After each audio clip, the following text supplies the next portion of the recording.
दोस्तों हम जान पाएंगे आज जो हमने एक प्रेजेंटेशन तैयार किया है आपको समझाने के लिए किस प्रकार से सैलरी हाइक हो सकती है। एक एक्सपेक्टेशन है, तो इस एक्सपेक्टेशन जो मिनिमम एक्सपेक्टेशन है हमारी कि गवर्नमेंट किस प्रकार से यहाँ पर सैलरी इंक्रीमेंट कर सकती है, एक एनालिसिस और एक विश्लेषण हमने आपके सामने करके दे रखा है। मैं उम्मीद करता हूँ कि आपको ये समझ में आएगा और आपको काफी अच्छा भी लग पाएगा। जय हिंद दोस्तों, मैं हूं हीरा परिहार और आप देख रहे हैं देशभक्ति डायलॉग। चैनल को सब्सक्राइब करें, वीडियो को ज्यादा से ज्यादा शेयर करें, लाइक करें, कमेंट करें। दोस्तों 8th पे कमीशन को लेकर सभी सरकारी कर्मचारी और पेंशन भोगी कब से इंतजार कर रहे थे और वे इस बात से चिंताग्रस्त थे कि आखिर 8th पे कमीशन कब लागू होने वाला है। लेकिन अब तमाम तरह की चिंताएं उनके सामने है, यानी कि आपके और हमारे सामने जो है जो सैलरी भोगी है और पेंशनर है उन सभी को यहाँ पर किस प्रकार से सैलरी हाइक होगी और किस प्रकार से पेंशन में बढ़ोतरी हो पाएगी। तो जहां कैबिनेट मीटिंग के बाद प्रधानमंत्री मोदी जी ने यहाँ पर 8th पे कमीशन को हरी झंडी दे दी है, मंजूरी दे दी है और उसके बाद जो है सूचना प्रसारण मंत्री के द्वारा ये अनाउंस किया गया है कि 8th पे कमीशन को गवर्नमेंट के द्वारा अप्रूवमेंट मिल चुका है और जल्द ही इसके बारे में कमेटी बनाई दी जाएगी और रिव्यू के लिए 8th पे कमीशन का रिव्यू जो है उसके लिए सरकार को भेज दिया जाएगा और तुरंत ही जो है फिर 8th पे कमीशन लागू 1 जनवरी 2026 से लागू हो पाएगा। दोस्तों हम जान पाएंगे आज जो हमने एक प्रेजेंटेशन तैयार किया है आपको समझाने के लिए किस प्रकार से सैलरी हाइक हो सकती है। एक एक्सपेक्टेशन है, तो इस एक्सपेक्टेशन जो मिनिमम एक्सपेक्टेशन है हमारी कि गवर्नमेंट किस प्रकार से यहाँ पर सैलरी इंक्रीमेंट कर सकती है, एक एनालिसिस और एक विश्लेषण हमने आपके सामने करके दे रखा है। मैं उम्मीद करता हूँ कि आपको ये समझ में आएगा और आपको काफी अच्छा भी लग पाएगा। बाकी और तरीके से भी हम इसको और समझने की कोशिश करेंगे क्या क्या इसमें हो सकता है। दोस्तों आज आगे बढ़ते हैं। हमने एक मिनिमम सैलरी इंक्रीमेंट ले रखा है। प्रेजेंटेशन की ओर ध्यान देकर ज़्यादा बातें न करते हुए सीधे बढ़ते हैं। हमने इसको लेवल वाइज सैलरी डिटेल से ले रखा है। लेवल 1 से लेकर हमने इसको लेवल 18 तक ले रखा है और इसमें ग्रुप डी से लेकर group C, group B, group A तक सारे लेवल हमने ले रखे हैं, पोस्ट हमने ले रखे हैं। 7th CPC का ले रखा है। 6th CPC में ग्रेड पे हुआ करता था, उसके बाद जो है 7th CPC के हिसाब से उसमें सैलरी इंक्रीमेंट हुआ और उसमें उसको मर्ज किया गया और उसके बाद जो है यहाँ पर 8th CPC में सैलरी हाइक की बात हो रही है, जहां 7th CPC में मिनिमम सैलरी जो ग्रुप डी होते हैं, जिन्हें हम लोग ग्रुप डी के जो कर्मचारी हैं, तो 18,000 रुपये सैलरी उनको मिला करती थी और जहां 7th CPC में 18,000 हुआ करती थी तो 8th CPC में यह 21,300 रुपये जो है मिनिमम सैलरी की हम ले रखे 1.2 फैक्टर के साथ हम इसको ले रखे, जो मिनिमम सैलरी हाइक की बात करें 1.2 के हिसाब से, तो उसके हिसाब से 21,300 ये बैठ रहा है। अगर सरकार हमको इतना देती है, मिनिमम एक्सपेक्टेशन हमारी इतनी है और मिनिमम जो है हमेशा जो है सैलरी ज़्यादा न होकर हमेशा मिनिमम है। जैसे कि न्यूज़ में दिखाया जा रहा है कि 51 ग्रुप डी कर्मचारी की सीधे 51,380 हो जाएगी, उसकी भी हम बाद में बात करेंगे। लेकिन इतना सैलरी हाइक होना इम्पॉसिबल है, लेकिन अगर पॉसिबल हो जाता था यह हमारे लिए बहुत अच्छी बात होगी। लेवल 2 में 19,900 हुआ करती थी और फिर 23,800 1.2 के साथ जो है 23,880 रुपये जो है यह सैलरी इंक्रीमेंट हो पाएगा 8th CPC में। एक्सपेक्टेशन है लेवल 3 में 21,700 और 26,400 जो है लेवल 8th CPC में और लेवल 4 में 25,500 7th CPC में जहां हुआ करता था मिनिमम सैलरी और जो है मिनिमम जो है 8th CPC में 30,600 1.2 के साथ और लेवल 5 में 29,200 7th CPC में और 1.2 के साथ 35,040 रुपये ये हो जाएगी, जो कि ये जो लेवल 1 से लेकर लेवल 5 जो होते हैं ये ग्रुप सी कर्मचारी होते हैं और ग्रुप सी कर्मचारी की जो 6th CPC में जो ग्रेड पे हुआ करता था 1800 से लेकर 2800 रुपये हुआ करता था। लेवल से स्टार्ट हो जा रहे हैं हमारे ग्रुप बी हो जाते हैं जो 35,300 35,400 से शुरू होते हैं और 35,400 ग्रुप बी कर्मचारी होते हैं। तो आजकल टाइटल चेंज कर दिया है, मॉडिफिकेशन कर दिया गया है, मॉडिफाइड कर दिया गया है गवर्नमेंट के द्वारा कि ग्रुप जो कर्मचारी हैं उनको यहाँ पर एक ग्रुप बी ऑफिसर हम लोग कहा करते हैं। इवन ग्रुप सी में भी group C officer, group C के अंतर्गत भी ऑफिसर करके आज के दिन में कॉल किया जाता है। जैसे कि आप बैंक में आप जाते हैं, ऑफिस SBI के अंतर्गत जाते हैं, कहीं बैंकों में जाते हैं तो आप एसोसिएट करके आप दिखते हैं, जबकि ग्रुप सी कर्मचारी होते हैं एसोसिएट ऑफिसर या सीनियर एसोसिएट ऑफिसर या एसोसिएट, इस प्रकार से आप देखते हैं। वैसे ही फौज के अंदर तो पहले से ही बना हुआ, मिलिट्री के अंदर एनसीओज होते हैं, नॉन कमीशन्ड ऑफिसर होते हैं, वैसे ही पैरामिलिट्री के अंतर्गत भी होता है। सबके लिए जो है अलग अलग इनको आज के दिन में दायरा चेंज कर दिया है, यानी कि नाम को चेंज कर दिया गया है, टाइटल चेंज कर दिया गया है, लेकिन वे सारे जो है कर्मचारी होते हैं। ग्रुप सी से लेकर ग्रुप बी, ग्रुप ये जो लोग होते हैं और सारे कर्मचारी के अंतर्गत है। जब भी आप वैकेंसी निकलती है, आप देखना कि कर्मचारी चयन आयोग,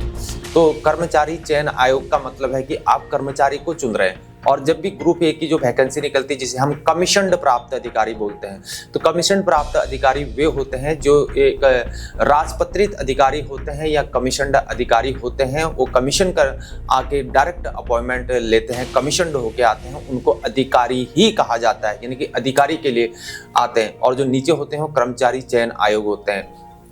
तो बहुत सारे कोचिंग इंस्टीट्यूट वाले आजकल बिल्कुल हवा कर देते हैं, तो उन बातों को भी समझना बहुत जरूरी है। तो 35,400, 42,400 ये 8th CPC में हो पाएगा। लेवल 7 में 44,900 जहां सैलरी हुआ करती है 7th CPC में, वह जो है 53,880 1.2 के साथ, और लेवल 8 में 47,600 1.2 के साथ, यह 8th CPC में 57,120 हो पाएगा। और लेवल 9 में 53,100 1.2 के साथ 63,720 हो पाएगा। लेवल C से लेकर लेवल 9 जो होते हैं ग्रुप बी के अधिकारी होते हैं या ग्रुप बी कर्मचारी होते हैं, और इनकी ग्रेड पे 6 CPC के अंतर्गत 4200 से लेकर 5400 ग्रेड पे हुआ करती थी, और यह ग्रुप बी होते हैं। और जब भी 5600 ग्रेड पे सीधे हो जाता है, तो 5400 से लेकर जब भी 5400 से आगे जो ग्रेड पे स्टार्ट होता है, 7600 वाला जो होता है, उसमें अधिकारी वर्ग आ जाता है, जिसे हम लोग अधिकारी वर्ग बोलते हैं। तो पे लेवल की अगर हम देखें, लेवल वाइज सैलरी से पे लेवल में जो है लेवल 10 की अगर हम बात करते हैं तो 56,100 यह कमीशन्ड प्राप्त अधिकारी होते हैं। यानी कि अगर स्टेट लेवल की बात करें तो जो PCS का एग्जाम देते हैं, स्टेट लेवल का PCS, डिप्यूटी कलेक्टर जो होते हैं अपॉइंट, या DSP जिसे डिप्यूटी सुपरिटेंडेंट ऑफ पुलिस जो डायरेक्ट अपॉइंटमेंट होते हैं, उनकी 56,100 बेसिक सैलरी हुआ करती है। या जो IAS का सिविल सर्विसेज एग्जाम क्वालिफाई करते हैं, सिविल सर्विस एग्जाम क्वालिफाई करके वो IAS अधिकारी बनते हैं, तो या कहीं IRS बनते हैं, या जो अलग अलग बनते हैं, तो उनके 56,100 होती है। या CDS निकालते हैं NDA के बाद, जो है 4 साल के बाद अपॉइंट होते हैं, तो 56,100 उनकी सैलरी। या कमांडेंट होते हैं पैरामिलिट्री के अंदर, वो 56,100 में आते हैं स्टार्टिंग में। वो अधिकारी होते हैं, वो कमीशन्ड अधिकारी होते हैं। तो इन बातों को समझना है। और 8th CPC में जो है 67,320 इनकी हो जाएगी 1.2 के साथ। लेवल 11 की बात करते हैं तो 67,700। जो लेवल 1 होते हैं, ये हमारे डिग्री कॉलेज के अंतर्गत जो प्रोफेसर होते हैं या डॉक्टर कहीं पर अपॉइंट होते हैं, तो इनकी 67,700 बेसिक पे हुआ करती थी 7th CPC में। ये ऊपर के आते हैं, कॉलेज में जो प्रोफेसर बनते हैं उनकी 67,700 स्टार्टिंग होती है, बेसिक लेवल उनका। तो 81,240 इनकी 1.2 के साथ हो पाएगी। लेवल 12 और से बात करें तो 78,800 7th CPC में 1.2 के साथ 94,560 हो पाएगी। लेवल 10 से लेकर लेवल 12 जो होती है, इनके ग्रेड पे 6 CPC के अंदर 5400 से लेकर 7600 हुआ करती थी, और ग्रेड पे के हिसाब से ये सैलरी इंक्रीमेंट 7th CPC में हुआ था।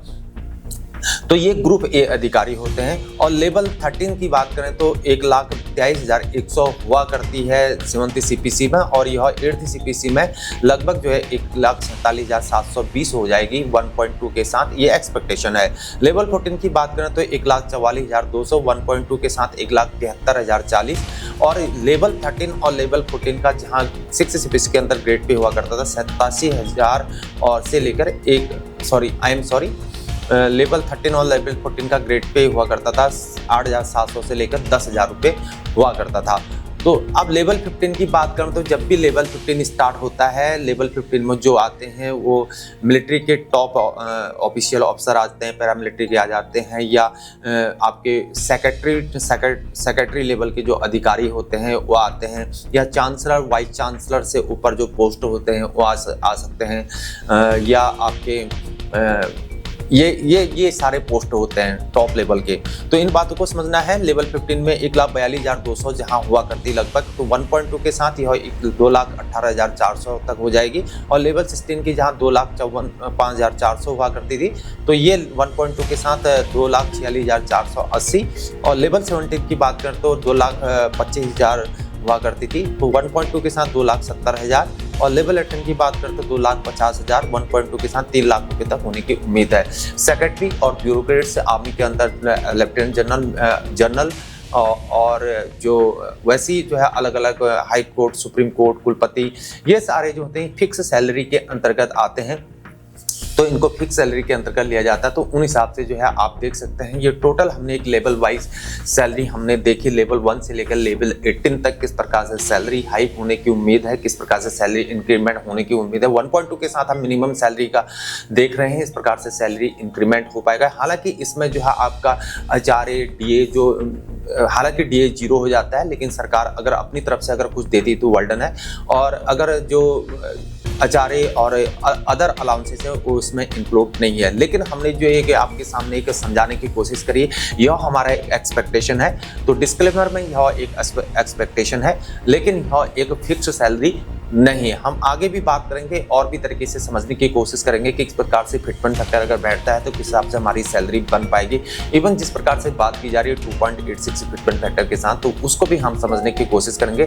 लेकिन 51,400 एक ग्रुप डी की सैलरी को इतना सरकार बढ़ा देगी, यह इम्पॉसिबल हमको साबित होता है, क्योंकि जिस प्रकार से सरकार का रवैया दिखता है हमेशा इनसे जो है जिस प्रकार से DA बढ़ता है या हमारी महंगाई बढ़ रही है, उस हिसाब से यहाँ पर कर्मचारियों को उस हिसाब से बेनिफिट नहीं मिल पा रहा है। लेकिन अगर कर देती तो वेल डन है। लेकिन हमें लगता है जिस हिसाब से हमने इतना समझने की कोशिश करी है, जिस प्रकार से हम तमाम तरीके से देखते आ रहे हैं कि जो है इसमें हमको कमी प्रतीत होता है, क्योंकि हमने 7th CPC को देखा। 7th CPC में जो हमारा सैलरी इंक्रीमेंट उतना ज़्यादा नहीं हो पाएगी जिस प्रकार से हम 7th CPC में एक्सपेक्टेशन रख रहे थे कि हमारी सैलरी बहुत ज़्यादा ऊपर चली जाएगी। लेकिन सैलरी ऐसा कुछ भी नहीं हुआ, सिर्फ ग्रेड पे सिस्टम पहले चलता था, उसको सीधे सिस्टम बिल्कुल चेंज कर दिया गया, यानी कि बेसिक पे के साथ मिला दिया गया। तो ये एक समझने की जरूरत है। लेकिन सैलरी में उतना ज़्यादा बूस्ट नहीं हो पाया था। लेकिन 8th CPC में भी इतना ज़्यादा जाने की उम्मीद नहीं हो रही कि 18,000 से उठा के सीधे 51,480 में जो है सरकार रख देगी, इतना इम्पॉसिबल है। अगर हो जाता तो बहुत बढ़िया है, तो चांदी चांदी है। तो ये भी आपको बात समझना होगा। दोस्तों ये थी आपके लिए जानकारी। अगर हमारी जानकारी आपको पसंद आती है तो हमारे चैनल को प्लीज़ जरूर सब्सक्राइब करें। सब्सक्राइब कर हमें सपोर्ट देने का प्रयास करें, क्योंकि इन चीज़ों के लिए बहुत ज़्यादा मेहनत लगती है, और इसके लिए आप हमारे चैनल को जरूर सब्सक्राइब करें। और ऐसी वीडियो मैं लाते रहता हूं, तमाम तरह की जानकारी आपको देता हूं। चैनल को शेयर करें, वीडियो को लाइक, वीडियो को कमेंट करें। बने रहिए हमारे साथ। आज के लिए इतना ही। जय हिंद, जय भारत, वंदे मातरम, भारत माता की जय।